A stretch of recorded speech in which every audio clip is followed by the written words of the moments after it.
नमस्कार. आज रणजित भाऊच्या वाढदिवस. ओ भाऊ पुढे ओ.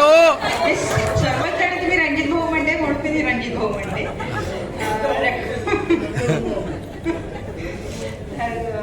माझ्या अहोंच्या 60व्या वाढदिवसानिमित्त तुम्ही सर्व जमलेत त्याबद्दल मी तुम्हा सर्वांचे आभार मानते.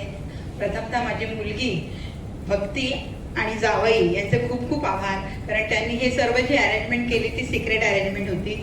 आणि नाही दर्शन होता, पण काय म्हणतात तो स्लीपिंग पार्टनर असतो ना तसा दर्शन होता, कारण त्याला सुट्टी होती. पण 8 दिवस मस्त त्याने एन्जॉय केलं. माझ्या लेकीने आणि जावयांनी आणि जावयाचे सर्व कुटुंबीय यामध्ये सहभागी होते. त्यात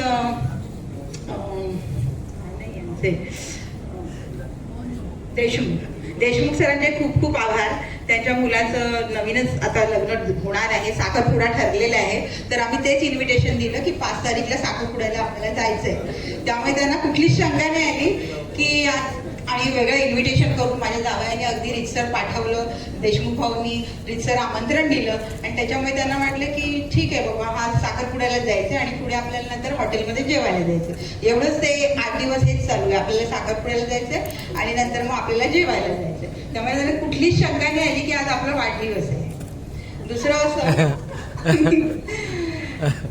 माझं लग्न 16 जानेवारी 91. आता या 16 जानेवारी 91ला 32 वर्ष पूर्ण होती. संपूर्ण प्रवास 32 वर्षाचा. या 32 वर्षात जर मागे बघून पाहिलं तर खूप कडूगोड आठवणी आहेत. मयकरांविषयी सांगायचं तर आज त्यांच्या आईची खूपच कमी भासते. म्हणजे मी बसते,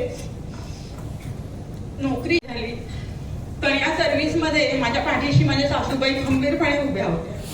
जनरली असं आपण म्हणतो की नवऱ्याची साथ असते, नवऱ्याची तर साथ होतीच, परंतु त्यांचं नेहमी आउटडोर काम होतं. पण माझ्या सासूबाई नेहमी माझ्या मागे असायच्या. माझ्या ऑफिसमध्ये मला नेहमी उशीर व्हायचा, तर कधीतरी हे चिडायचे की काय तुला रोज उशीर होतं. पण माझ्या सासूबाईंनी माझी नेहमी बाजू घेतली. अरे तिला काहीतरी काम असतं म्हणून तिला उशीर होतो ना, कारण मुलं लहान होती त्यामुळे मला त्यांना वेळ द्यायला मिळायचा नाही. माझ्या सासूबाई माझ्या नंडा अगदी व्यवस्थितपणे त्यांच्या काळजी घ्यायच्या आणि त्यामुळे मी अगदी शांतपणे माझी सर्व्हिस केली. एकदाचा एक प्रसंग सांगते. मी सुट्टीवर होते आणि मला ऑफिसमधून फोन आला की मॅडम मला ही फाईल मिळत नाही. तर मी फोनवरून सांगितलं की या कपाटामध्ये दुसऱ्या कप्प्यामध्ये पहिल्या रॅकमध्ये ही फाईल आहे. तर माझ्या मुलीने मला हळूच म्हटलं, आई तू ही फाईल बरोबर सांगितलीस, पण घराचा मिरचीचा डब्बा कुठे विचारला तर तुला माहित नाही. तर मी म्हटलं अगं बरोबरच आहे ना, घरी माझ्या सासूबाई आहेत, माझ्या नंदा आहेत, त्या सर्व करत असतात. मी घरी आली की जे असेल ते काम करते, परंतु मला या गोष्टी बघायलाच लागत नाही. घरामधला जो काही व्यवहार होता ते सासूबाई सांभाळतात. आणि आता त्या गेल्यानंतर ही सर्व जबाबदारी माझ्यावर आली आणि माझ्यावर आल्यावर आता मला खूपच त्यांची उणीव जाणवते की ऑफिसमध्ये बाहेर पडताना सुद्धा की हे गोष्टी आहेत की नाही, ही गोष्ट झाकली आहे की नाही, फ्रीज आहे, फ्रीजमध्ये वस्तू ठेवल्या आहेत, या सर्व गोष्टी बघायला लागतात.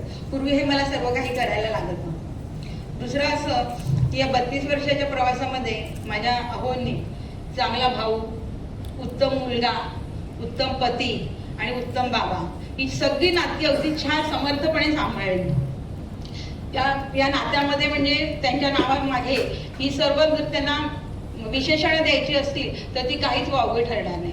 आईचा तर शब्द त्यांनी कधीच कुठला खाली पडू दिला नसेल.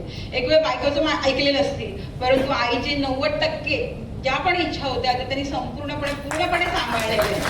कधीच त्यांनी त्याच्याविषयी म्हणजे दुजाभाव केलेला नाही. आईचं कुठलंही म्हणणं असेल तर ते त्यांनी पहिलं मान्य केलेलं आहे. बाकीच्या सर्वांना त्यांनी दुय्यम स्थान दिलेलं आहे. आज त्यांची आई असली असती तर त्यांना खूपच आनंद झाला असता. मयकर तुम्हाला वाढदिवसाच्या खूप खूप शुभेच्छा आणि पुढचं तुमचं आयुष्य सुखाचं, समृद्धीचं आणि असंच हसत जावं एवढीच इच्छा.